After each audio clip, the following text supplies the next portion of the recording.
આમ આદમી પાર્ટી નેતા પ્રવીણ રામે પદયાત્રાના 11મા દિવસે મોટો ઘટસ્ફોટ કર્યો છે। પ્રવીણ રામે ઘટસ્ફોટ કરી ગુજરાતની વાસ્તવિક સ્થિતિને ખુલ્લી પાડી ખેડની પીડા અને વેદનાને ઉજાગર કરવા 14 દિવસની પદયાત્રા છે।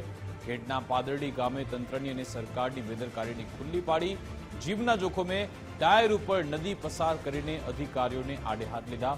2 વર્ષ પહેલા પુલ તૂટતા રજૂઆત કરી છતાં આ પુલને રિપેર કરાયો નથી। મજબૂરીમાં ખેડૂતો બંને બાજુ ટાયર ઉપર જીવના જોખમે પસાર થાય છે।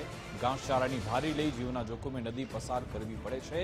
દેશ આઝાદ થયાને વર્ષો વીત્યા બાદ પણ આ સ્થિતિ છે।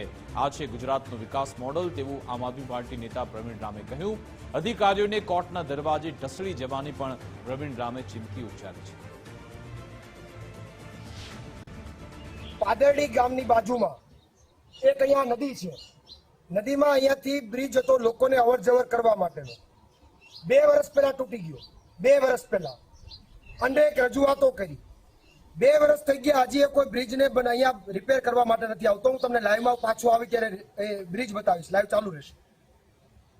એટલા માટે રાઘવજી અહીંયા આવવાના હતા, કોઈ ન આવ્યું।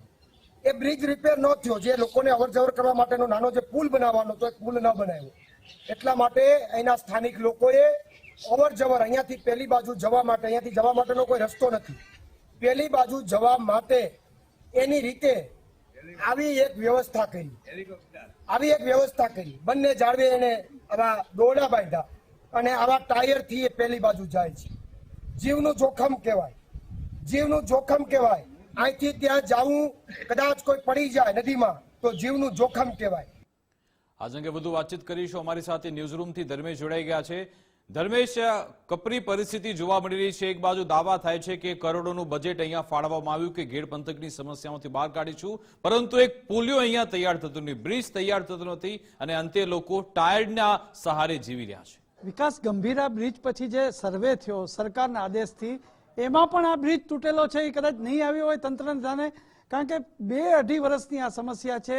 જેવું ઓજતનું પાણી આવે ત્યારે માણાવદરનું આ છેલ્લું ગામ છે પાદરડી ઘેડ, અને એમાં આ જે જોખમી સવારી છે એ તો તંત્ર અને સરકાર માટે ખૂબ નાલોસી ભરી વાત છે।